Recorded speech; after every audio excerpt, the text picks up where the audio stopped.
From Athens to Silicon Valley, pivotal debates have shaped our world. This series uncovers the arguments that charted humanity's course: political decision-making, AI, social media. Their foundations lie in age-old questions. Discover how ancient wisdom illuminates modern challenges as we explore discussions that continue to influence our reality. This voyage through time will clear the mists, leading us to a profound understanding of today's world. Ready to dive in?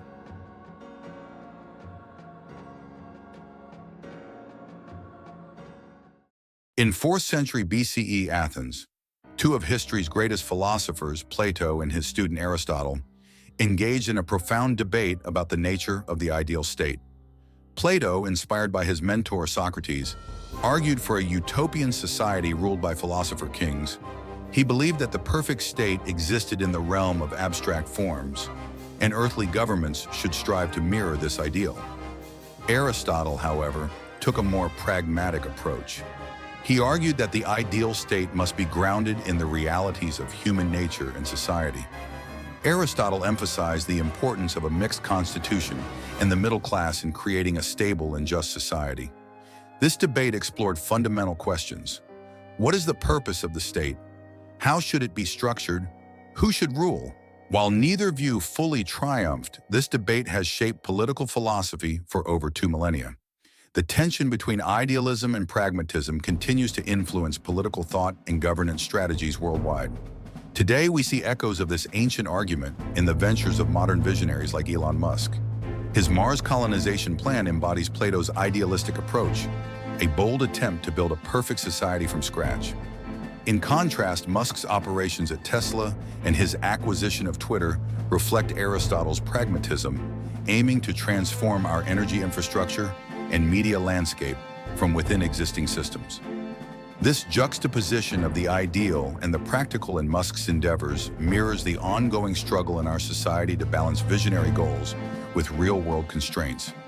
As we grapple with global challenges, from climate change to social media's impact on democracy, the Plato-Aristotle debate reminds us of the need to harmonize our loftiest aspirations with the complex realities of human nature and societal structures.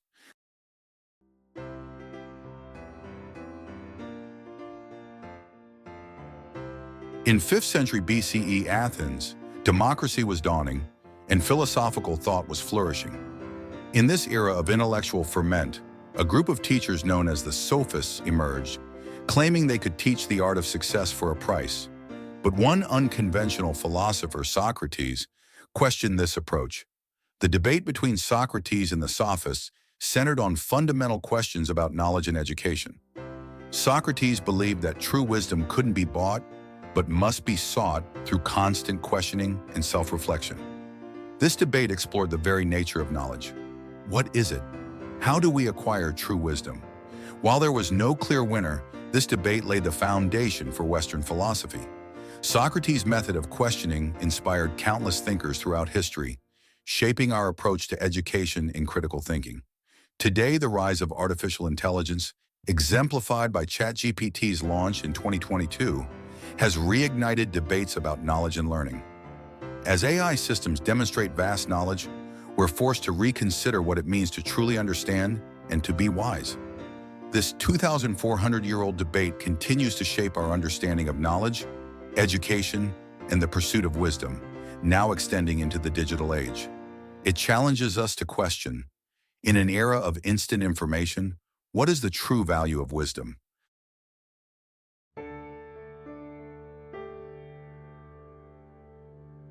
In the twilight of the Hellenistic era, two streams of thought converged into a mighty river that would shape the human spirit for millennia. The debate between the Stoics and Epicureans was not merely about the nature of happiness, but a profound exploration of life's meaning. The Stoics, led by Zeno of Citium, advocated for a life governed by reason and virtue. They saw the cosmos as a rational order, where human flourishing came from aligning oneself with this divine logic. Epicurus and his followers, however, sought happiness in simpler pleasures. They taught that peace of mind, ataraxia, was the highest good, achieved through moderate enjoyment and freedom from fear. This intellectual duel probed the very essence of human existence. What constitutes a good life? How should we face adversity? What role does pleasure play in our brief sojourn on earth? While neither philosophy claimed total victory, both have left indelible marks on Western thought. Stoicism's resilience echoes in modern cognitive therapy, while Epicureanism's focus on well-being resonates with contemporary happiness studies. Today, as we witness leaders like Donald Trump appealing to both a Stoic sense of national duty and promises of prosperity, we see these ancient philosophies still shaping our political discourse. In our age of global challenges and individual anxieties, this timeless debate invites us to ponder: how do we define the good life in our complex modern world? Can we find a balance between personal contentment and social responsibility?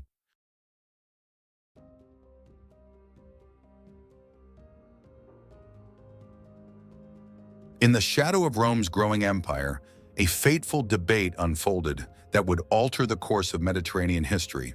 The year was 149 BCE, and the question before the Roman Senate was nothing less than the fate of Carthage, Rome's longtime rival.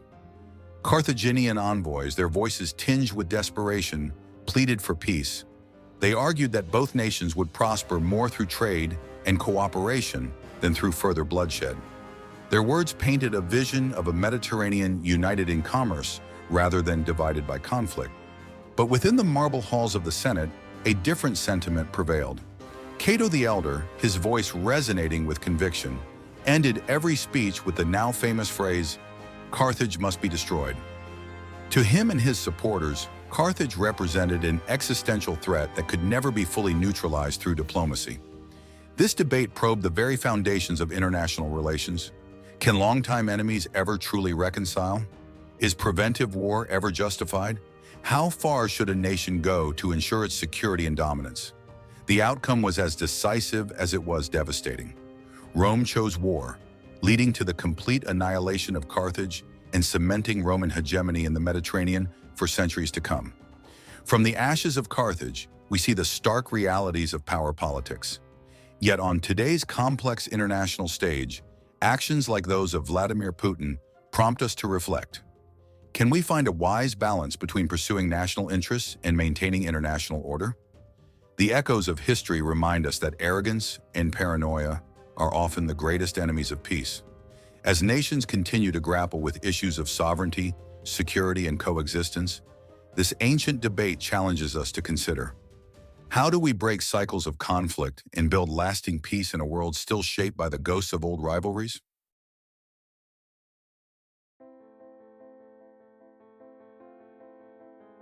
In the ancient streets of Jerusalem, a debate about the essence of faith rippled outward, eventually swelling into a tide that would change the world. The confrontation between Jesus and the Pharisees was not merely a dispute over doctrine, but an eternal exploration of the intertwining of human and divine nature. Jesus of Nazareth, with his radical message of love and forgiveness, challenged the established religious order. He emphasized the spirit of the law over its letter, healing on the Sabbath and consorting with society's outcasts. His teachings painted a picture of a God of mercy, accessible to all. The Pharisees, guardians of Jewish law and tradition, saw in Jesus' actions a threat to the very fabric of their society. They argued for strict adherence to the laws and rituals that had preserved their faith through centuries of turmoil. To them, piety was found in careful observance of God's commandments. This clash of ideologies probed deep questions. How should divine law be interpreted and applied in human society? What is the essence of true righteousness? Can religious tradition evolve without losing its core? The repercussions of this debate have echoed through millennia, shaping not just Christianity, but influencing broader discussions about the role of religion in society and the nature of spiritual authenticity. Today, as we witness Emmanuel Macron navigating the delicate balance between religious tradition and secular values in modern French society, we hear the whispers of that ancient debate. In an era of diverse faiths and complex value systems, how do we reconcile age-old traditions with evolving social norms? This timeless controversy challenges us to ponder.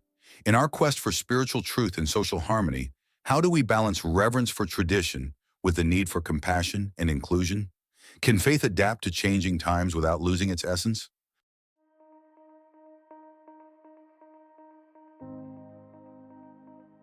In the shimmering halls of Nicaea, Anno Domini 325, a theological tempest brewed.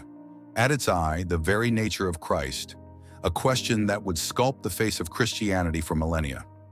Arius, his voice resonant with conviction, painted Christ as a divine creation, the firstborn of all creation, yet subordinate to the ineffable Father. His words wove a tapestry of celestial hierarchy with God enthroned above all. Athanasius, aflame with opposing passion, envisioned Christ as the very essence of God incarnate, co-eternal, co-equal, one substance with the Father. In his fervent discourse, the boundaries between creator and created blurred into divine unity. This wasn't mere theological hair-splitting. It was a cosmic drama, its stakes nothing less than the understanding of divinity itself. How does the infinite intersect with the finite? Can human minds grasp the ineffable? The Council's decree reverberated through the ages, molding not merely doctrine, but the very essence of Western civilization. Art, philosophy, and the core of the human spirit were indelibly marked by this sacred discourse. Today, as Pope Francis navigates the turbulent waters of modernity, echoes of Nicaea still resound. In his nuanced approach to contemporary issues, we glimpse an age-old struggle, harmonizing timeless truths with ever-shifting human realities. As our global tapestry of beliefs grows ever more complex, Nicaea's questions persist. In our quest to understand the divine, have we drawn closer to the truth, or merely crafted more intricate labyrinths of human thought? Astute viewers may have noticed all these pivotal debates occurred around the Mediterranean. Coincidence? To unravel this mystery and explore more, kindly subscribe to our channel. Catch the next episode and draw from the wellspring of human wisdom. Thanks for watching.